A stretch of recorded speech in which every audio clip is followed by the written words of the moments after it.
नमस्कार दोस्तों। आइए एक बार फिर से बॉटनी बाला में डिस्कस करते हैं बायोलॉजी के कुछ इम्पॉर्टेंट प्रीवियस ईयर क्वेश्चंस जो पहले तो किसी न किसी एग्ज़ाम में पूछे ही गए हैं, लेकिन आने वाले हर उस एग्ज़ाम के लिए ये क्वेश्चंस बहुत ज़्यादा इम्पॉर्टेंट हो जाते हैं जहाँ पर biology is a part of syllabus. फिर चाहे वो टीचिंग के एग्ज़ाम्स हों, KVS, NVS, Himachal Pradesh public service commission या हिमाचल प्रदेश राज्य चयन आयोग जैसे एग्ज़ाम्स हों, या फिर किसी यूनिवर्सिटी के लिए एंट्रेंस का एग्ज़ाम हो। तो हर जगह ये क्वेश्चंस आपको बहुत ज़्यादा हेल्प करने वाले हैं। आइए डिस्कस करते हैं आज इन क्वेश्चंस को। और पहला क्वेश्चन है, heart beat is under the control of the following. तो ह्यूमन की जो हार्ट बीट है, अगर हम ह्यूमंस की बात करें तो वो किसके कंट्रोल में होती है? पहला ऑप्शन है नर्व्स, दूसरा है हार्मोन्स, तीसरा है एंजाइम्स या चौथा है बोथ नर्व्स एंड हार्मोन्स।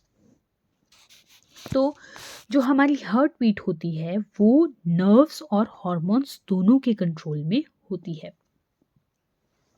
अब अगर हम नर्व्स की यहाँ पर बात करें तो नर्व्स के पहले हम देखते हैं कि जो हमारी हार्ट बीट होती है वो हमारा हार्ट जो है वो खुद उसको रेगुलेट करता है।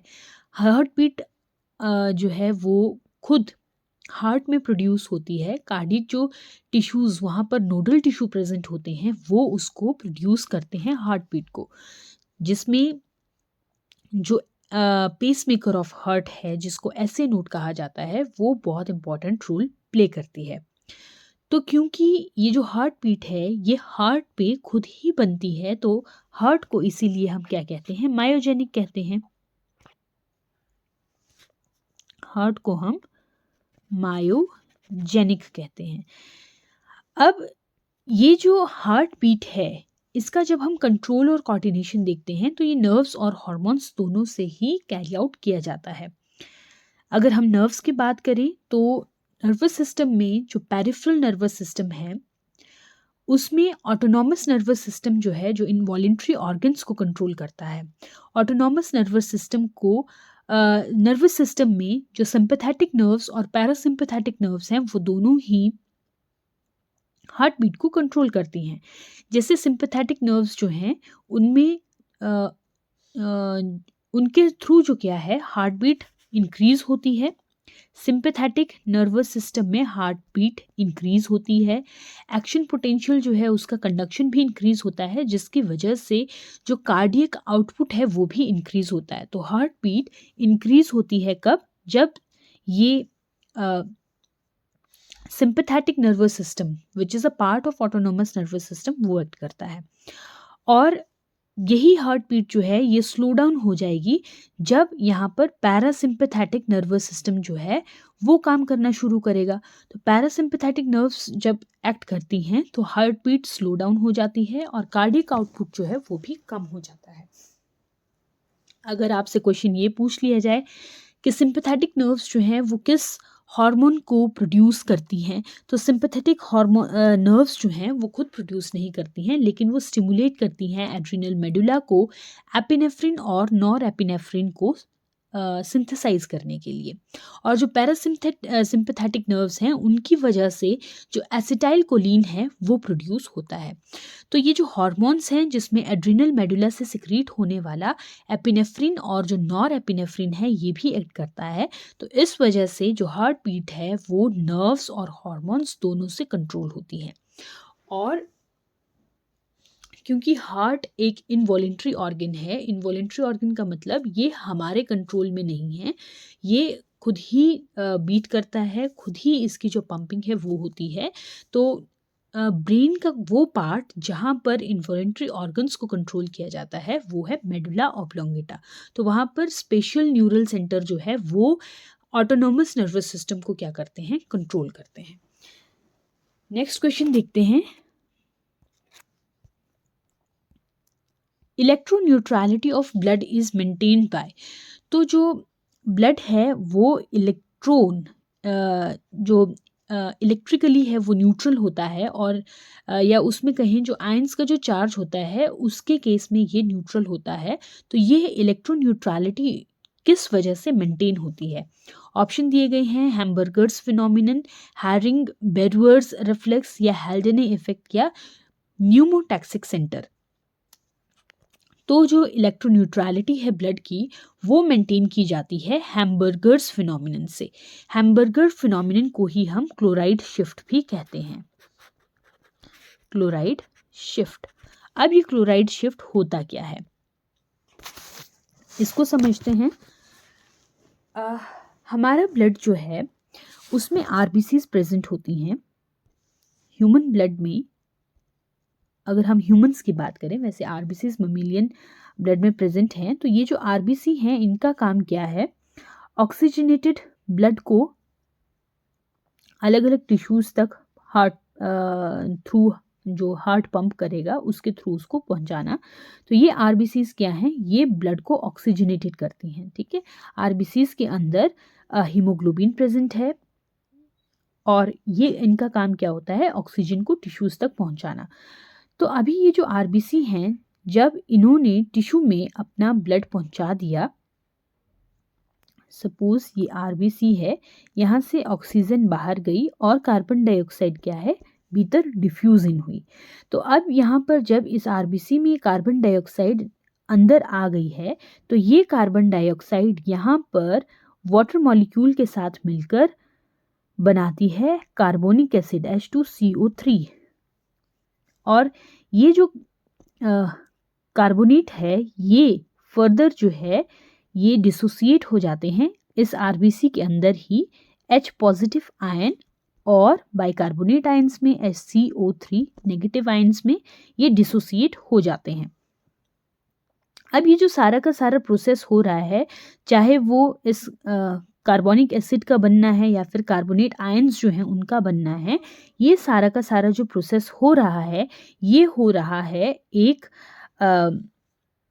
एंजाइम जो इसमें काम कर रहा है वो है कार्बोनिक एनहाइड्रेज।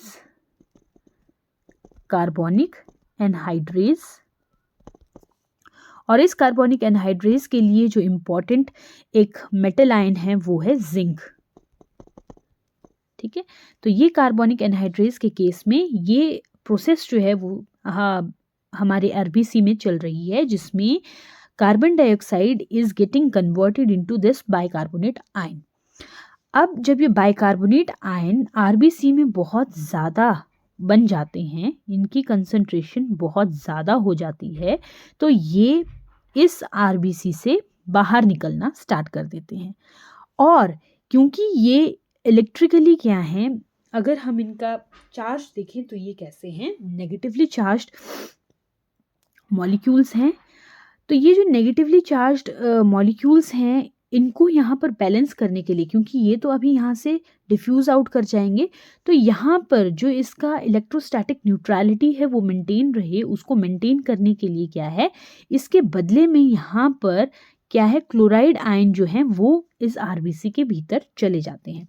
तो क्लोराइड आयन जब इस आरबीसी के भीतर आएंगे तभी ये बाइकार्बोनेट आयन जो है ये एक्सचेंज होते हैं। और ये जो यहाँ पर एक्सचेंजर है जो ये काम कर रहा है कि क्लोराइड आयन अंदर आ रहे हैं, बाइकार्बोनेट आयन बाहर जा रहे हैं, ये क्या है, बाइकार्बोनेट क्लोराइड एक्सचेंजर है। इसका मेन काम क्या है, इलेक्ट्रोस्टैटिक न्यूट्रलिटी को मेंटेन करना इस आरबीसी के अंदर। ठीक है, तो ये जो पूरा का पूरा प्रोसेस है इसको क्लोराइड शिफ्ट कहा जाता है। और ये किसने दिया था, ये एक साइंटिस्ट हैं हैम्बर्गर, उन्हीं के नाम पर फिर इस फिनोमिनन को हम हैम्बर्गर फिनोमिनन जो है वो कह देते हैं। तो ये था क्लोराइड शिफ्ट। तो क्लोराइड शिफ्ट का काम क्या है, ब्लड की इलेक्ट्रोन्यूट्रलिटी को मेंटेन करना। नेक्स्ट क्वेश्चन देखते हैं, Purkinje fibres are found in. तो पुरकिंजे फाइबर्स जो होते हैं वो कहाँ पर हमें देखने को मिलते हैं, ये हमें हार्ट में देखने को मिलते हैं। ऑप्शन नंबर सी जो है वो इसका करेक्ट ऑप्शन है। अगर हम हार्ट का डायग्राम देखें तो हार्ट का डायग्राम हमें कुछ इस तरह से नज़र आता है, जिसमें ऊपर 2 एट्रियम नज़र आते हैं और नीचे 2 वेंट्रिकल्स जो हैं वो हमें नज़र आते हैं। ये जो हमारे पास राइट एट्रियम है, इसके ऊपर एक नोड हमें नज़र आती है जिसे पेसमेकर ऑफ हार्ट कहा जाता है, जिसको ऐसे नोड कहते हैं। यहाँ से इम्पल्सेस जो हैं वो स्टार्ट, कॉन्ट्रैक्शन जो है हार्ट की वो स्टार्ट होती है और यहाँ से रिसीव होता है एक दूसरी नोड पे, जिस नोड को हम एट्रियोवेंट्रिकुलर नोड जो है कहते हैं। ये जो एट्रियोवेंट्रिकुलर नोड है, अब यहीं से सिग्नल जो हैं वो पूरे के पूरे वेंट्रिकल्स तक जो हैं वो पास आउट किए जाते हैं थ्रू अ बंडल, एक फाइबर्स का जो बंडल है वहाँ पर ये सिग्नल जो है यहाँ से कॉन्ट्रैक्शन का जाता है।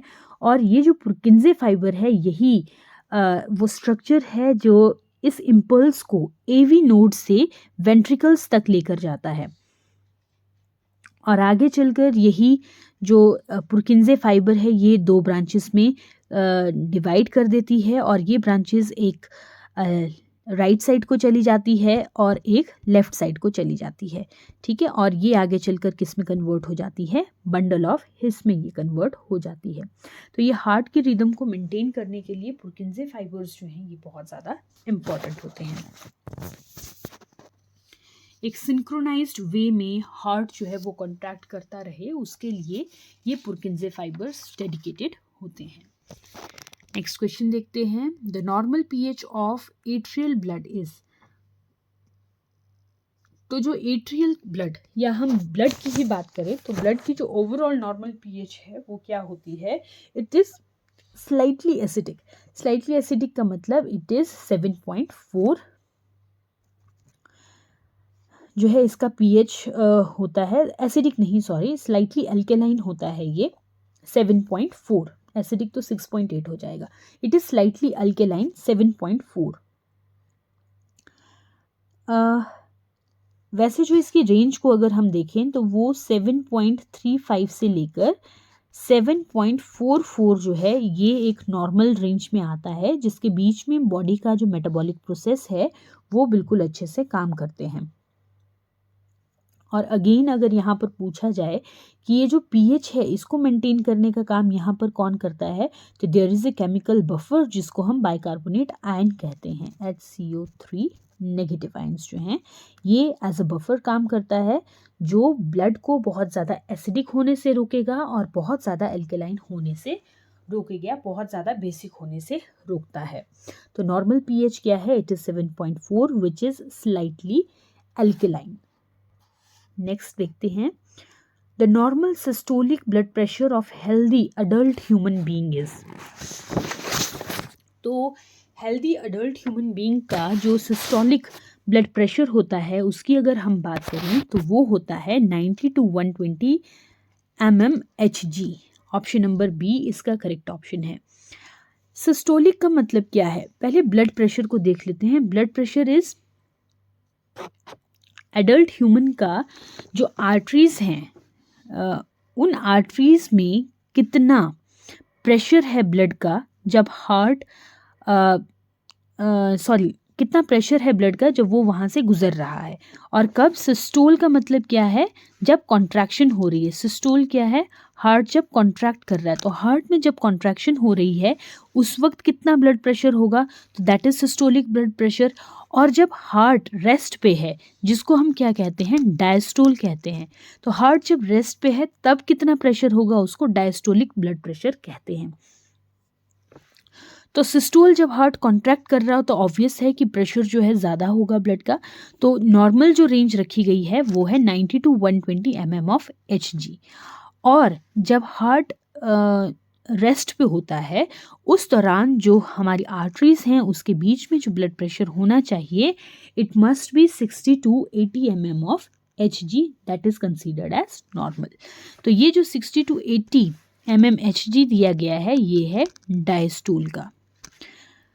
ठीक है, और हम इसको लिखते कैसे हैं, 120/80 इस तरह से हम इसको लिखते हैं। तो ये 120 ये सिस्टोल का प्रेशर है और ये जो 80 है ये डायस्टोल का प्रेशर है।